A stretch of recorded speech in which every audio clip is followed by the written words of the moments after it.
Hello बच्चों, आज हम पढ़ेंगे सिस्टम ऑफ यूनिट्स में base and derived unit. Base का सेकंड नेम क्या होता है? Fundamental unit. और फंडामेंटल यूनिट की हेल्प से जितनी भी यूनिट्स ड्राइव की जाती हैं उन्हें हम ड्राइव्ड यूनिट कहते हैं।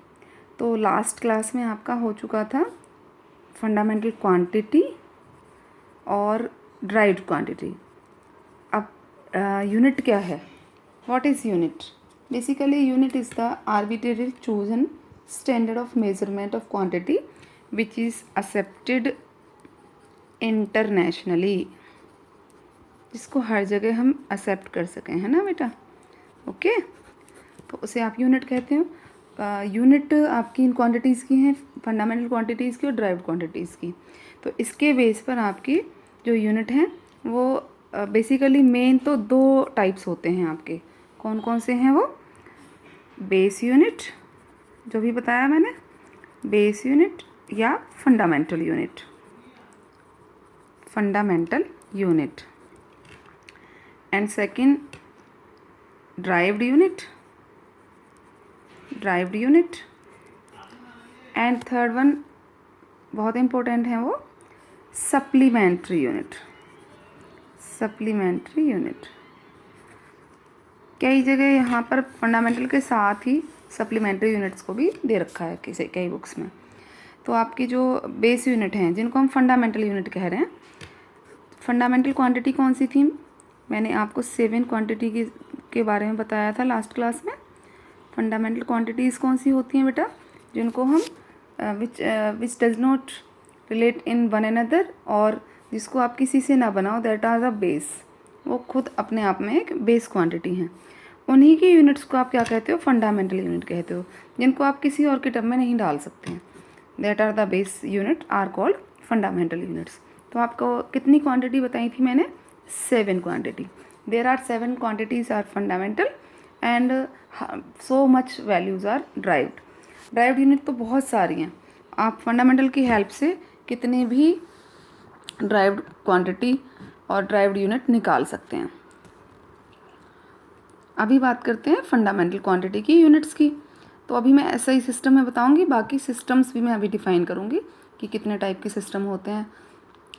तो फंडामेंटल क्वांटिटी कौन सी थी? 7 क्वांटिटी में mass, length, time, mass, length, time, electric current, temperature, luminous intensity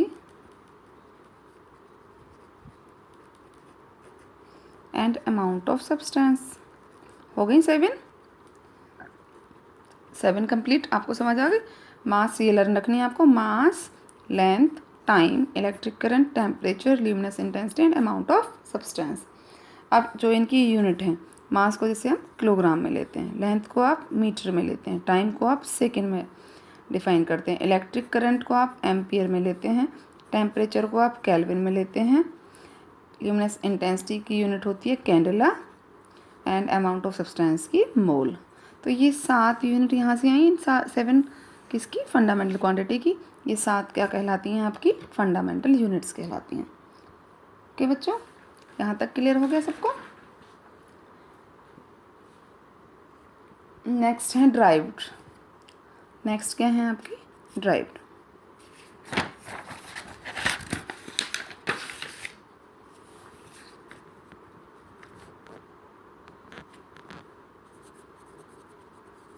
derived unit.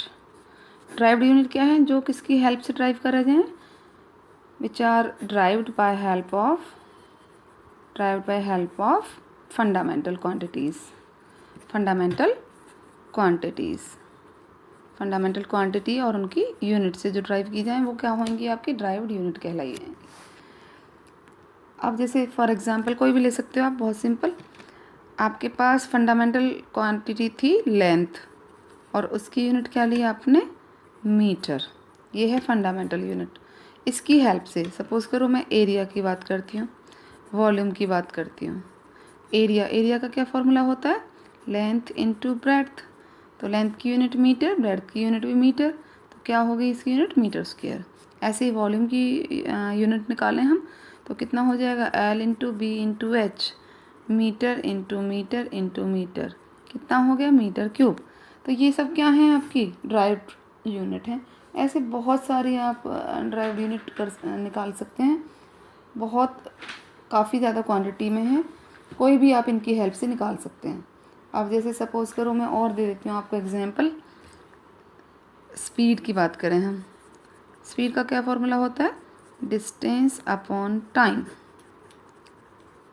Distance की यूनिट हो गई, डिस्टेंस लेंथ होता है, लेंथ की यूनिट मीटर, टाइम की यूनिट सेकंड, तो क्या होगी यूनिट? Metre per second. ये क्वांटिटी जो है स्पीड, वॉल्यूम, एरिया, ये तो हैं आपकी ड्राइव्ड क्वांटिटी, और जो ये यूनिट निकल के आई metre square, metre cube, metre per second, ये हैं आपके ड्राइव्ड यूनिट। ओके, क्लियर है सबको इतना? नेक्स्ट टॉपिक पे चलते हैं अब हम। नेक्स्ट टॉपिक, यहाँ पर अब कुछ कॉन्सेप्ट आते हैं आपके, किसके? Concept of mass, length and time, जिनको अभी हमने पढ़ा भी है, इनमें यूज़ हुआ है। मास क्या होता है, लेंथ क्या होती है, टाइम क्या होता है। मास, मास क्या है? Mass of a body is defined as the quantity of matter. Quantity of matter, matter के अंदर कितनी क्वांटिटी है, that is called mass. Mass never be zero, ये मास की क्वालिटी है, करेक्टरिस्टिक है, mass never be zero. Mass zero नहीं हो सकता कभी भी। और मास को भी अगर हम थोड़ा सा और डिटेल में पढ़ते हैं तो दो तरह के पार्ट में डिवाइड कर सकते हैं। कौन सा पार्ट? इनर्शियल मास और gravitational mass. Gravitational mass, in general तो इनर्शियल मास और ग्रेविटेशनल मास दोनों की वैल्यू क्या होती है? सेम होती है, लेकिन इसको डिवाइड हम क्या कर रहे हैं? दो पार्ट्स में कर रहे हैं, इनर्शियल मास में और ग्रेविटेशनल मास में। जो मास बॉडी की इनर्शिया को मेज़र कर रहा है उसे कहते हैं इनर्शियल मास, और जो gravitational pull of earth on the body, जो ग्रेविटेशनल पुल लगता है ना बॉडी के ऊपर, उसको जो डिफाइन कर रहा है that is called gravitational mass. Generally they are identical. Okay, और मास की जनरल यूनिट जो मोस्ट कॉमन यूज़ होती है वो क्या होती है? मास की यूनिट क्या होती है आपकी? किलोग्राम।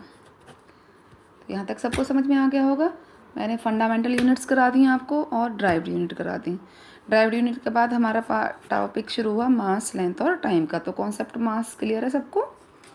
नेक्स्ट पॉइंट पे चलते हैं हम, length. What is length? Length क्या होती है? एक बार सभी इमेजिन करें, देखो आप निकालते हैं डेली बहुत सारे एक्टिविटीज़ में, आप लेंथ का मेज़रमेंट भी करते होंगे। तो लेंथ क्या है? एक पॉइंट से दूसरे एंड पॉइंट तक का सेपरेशन का डिस्टेंस क्या है? आपकी लेंथ है। ओके, और सबसे ज़्यादा इसकी जो लेंथ की मोस्ट कॉमन यूनिट चलती है वो होती है मीटर। वैसे तो लेंथ की यूनिट सेंटीमीटर भी होती हैं, मिलीमीटर भी होती है, डेसीमीटर भी होती है, माइक्रोमीटर भी होती है, स्मॉल यूनिट।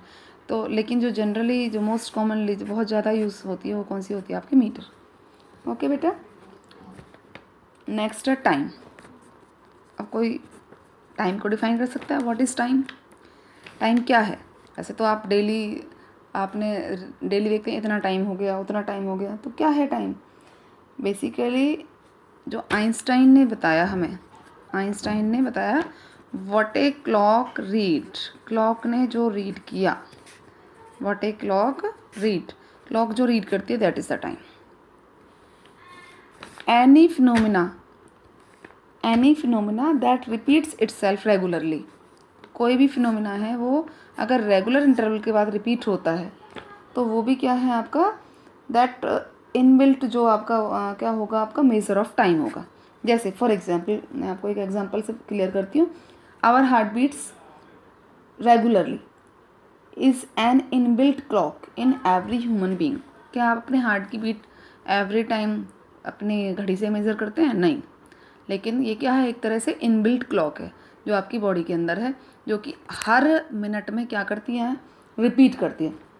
तो एक मिनट में कितने होगा हार्ट बीट? 72 टाइम्स। तो एवरी मिनट में 72 टाइम्स रिपीट करता रहेगा। तो जो आपका रिपीटिशन है, बेसिकली मैं ये समझा रही हूँ आपको, कोई भी फिनोमिना जो रिपीट करता है अपने आप को regularly can serve as a measure of time, वो भी टाइम का मेजरमेंट की तरह वर्क कर सकता है।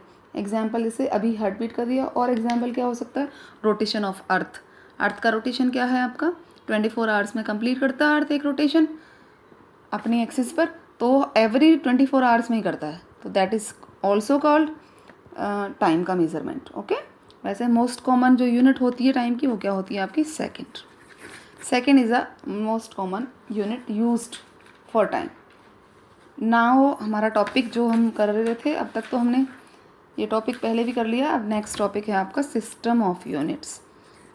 चैप्टर का नाम भी यही था। सिस्टम का मतलब था कलेक्शन यूनिट्स का, और यहाँ पे सिस्टम अब कौन कौन से टाइप हो सकते हैं। पहला टाइप बहुत इंपॉर्टेंट टॉपिक है, अच्छे से समझना बेटा, FPS सिस्टम। सेकेंड सिस्टम है आपका MKS सिस्टम। थर्ड सिस्टम है आपका CGS सिस्टम। ये ज़रूरी नहीं है मैं ऑर्डर वाइज में लिख रही हूँ, आपको मैं कैसे भी समझा रही हूँ। FPS system, MKS system, CGS system, and fourth one is SI system. FPS मैंने बताया था आपको, जो फंडामेंटल आपकी क्वांटिटी हैं वैसे तो 7 है, पर मोस्ट कॉमनली जो 3 यूज़ होती हैं वो होती हैं आपकी मास, लेंथ और time. Okay, mass, length and time. तो आपका उनकी जो यूनिट है मास, लेंथ और टाइम की, वो अलग अलग सिस्टम के हिसाब से अलग अलग हैं। कौन सी? जैसे सपोज करो FPS का पूरा नाम क्या होगा, foot pound second. Foot pound second, यानी जिसमें आप लेंथ को फीट में लेते हैं, मास को पाउंड में लेते हैं, टाइम को सेकेंड में लेते हैं, वो तो हो गया आपका FPS system. MKS metre kilogram second, जिसमें आपने लेंथ को मीटर में लिया, मास को किलोग्राम में लिया और टाइम को सेकेंड में लिया, वो हो गया आपका MKS system. CGS centimetre gram second, mass को ग्राम में, लेंथ को सेंटीमीटर में, टाइम को सेकेंड में। SI सिस्टम, अब SI में भी क्या लेते हैं, मीटर किलोग्राम और सेकेंड, यही यूज़ करते हैं। आप कहेंगे MKS में भी यही यूज़ कर रहे हैं, तो SI सिस्टम और MKS सिस्टम रिजेंबल कर रहा है। हाँ, काफ़ी हद तक रिजेंबल करता है इन 3 के केस में, लेकिन MKS में हमने 3 ही क्वांटिटी को डिफ़ाइन किया, जबकि इन 3 क्वांटिटी से ये 3 क्वांटिटी एनफ नहीं है कि हम पूरी की पूरी ड्राइव क्वांटिटी निकाल सकें, उसके लिए हमें और ज़्यादा यूनिट्स की रिक्वायरमेंट होगी। तो जो SI है basically this is a standard international system, तो इसमें आपके और बाकी जो आपकी 4 और बच जाती है ना फंडामेंटल क्वांटिटी, जिनकी यूनिट्स बता रहे थे हम, वो भी इसमें रह जाती हैं, और उसका कलेक्शन इसके साथ SI सिस्टम कहलाता है। हाँ, हमने अभी 2 सप्लीमेंट्री यूनिट्स का नाम नहीं लिया था, 2 यूनिट कराई, अभी फंडामेंटल कराई और ड्राइव्ड कराई, उसके बाद सिस्टम ऑफ यूनिट पे आ गई। तो यहाँ पे अभी मैं बता देती हूँ, क्योंकि अभी आया मेरे पास वर्ड कि SI सिस्टम में मैंने 3 के साथ उनको और कलेक्ट कर लिया, कलेक्शन ले लिया। तो 2 सप्लीमेंट्री यूनिट और होती हैं आपके पास, जो भी इसी में काम करती हैं SI सिस्टम में। सप्लीमेंट्री जो यूनिट्स थी वो क्या थी आपकी, प्लेन एंगल, सिंपल एंगल और सॉलिड एंगल। अब देखो नाम से पता लगता है प्लेन किसे कहते हैं और सॉलिड किसे कहते हैं। बच्चों इस बात से तो आप बिल्कुल ये जो 2 वर्ड हैं इनसे तो आपको अच्छे से रूबरू होना पड़ेगा, क्योंकि प्लेन वर्ड और सॉलिड वर्ड बहुत बार आएगा। अब देखो प्लेन का मतलब एक तरह से 2D, सॉलिड एंगल का मतलब 3D। एंगल कैसे बनता है बताओ, एंगल कैसे बनाते हैं हम, एक लाइन ये और एक उसके ऊपर लाइन, इसने जो सबटेंड किया उसे क्या कहते हो आप, एंगल कहते हैं। ये थीटा से डिनोट करते हैं। ऐसे सॉलिड एंगल, अब सॉलिड एंगल क्या है, 3D में हम बात करेंगे सॉलिड एंगल की। जैसे ये कौन है आपके पास, इस कौन में यहाँ इनके बीच में जो एंगल आप कहोगे आप वैसे तो कि ये 2D होगा क्योंकि 2 लाइन है, लेकिन 3D का मतलब 3 चीज़ यूज़ हो रही हैं, लेंथ, ब्रेड्थ और हाइट। देखो कौन में भी होती है, देखो लेंथ, ब्रेड्थ और हाइट तीनों चीज़ हैं। तो ऐसा एंगल सबटेंड हो जिसमें तीनों 3D पूरी यूज़ हो जाए, जो अच्छे से डिस्क्राइब कर देता है, उसे कह देते हो आप सॉलिड एंगल। प्लेन एंगल की यूनिट है आपकी रेडियन, प्लेन एंगल की यूनिट है आपकी रेडियन, और सॉलिड एंगल की यूनिट है स्टेरेडियन। अब आप ये बताएंगे, पूछेंगे कि रेडियन और स्टेरेडियन क्या होता है, क्योंकि आपने एंगल्स को किस में पढ़ा, एंगल का सिंबल तो थीटा है, और एंगल को आपने किस में पढ़ा हुआ, डिग्री में। किस में पढ़ा है, डिग्री। तो ये रेडियन क्या है, बेसिकली रेडियन क्या है, 2 pi radian is equal to 2 pi radian is equal to 360 degree, 360 degree के बराबर। तो हम कन्वर्ट कर सकते हैं ना, यूनिट तो बहुत सारी होती हैं, जैसे लेंथ की यूनिट है मीटर सेंटीमीटर, ऐसे ही एंगल की यूनिट में अगर मैं रेडियन में बात करती हूँ तो डिग्री के साथ ही ऐसे रिलेट होता है। तो पाई रेडियन कितना हो जाएगा 180 डिग्री।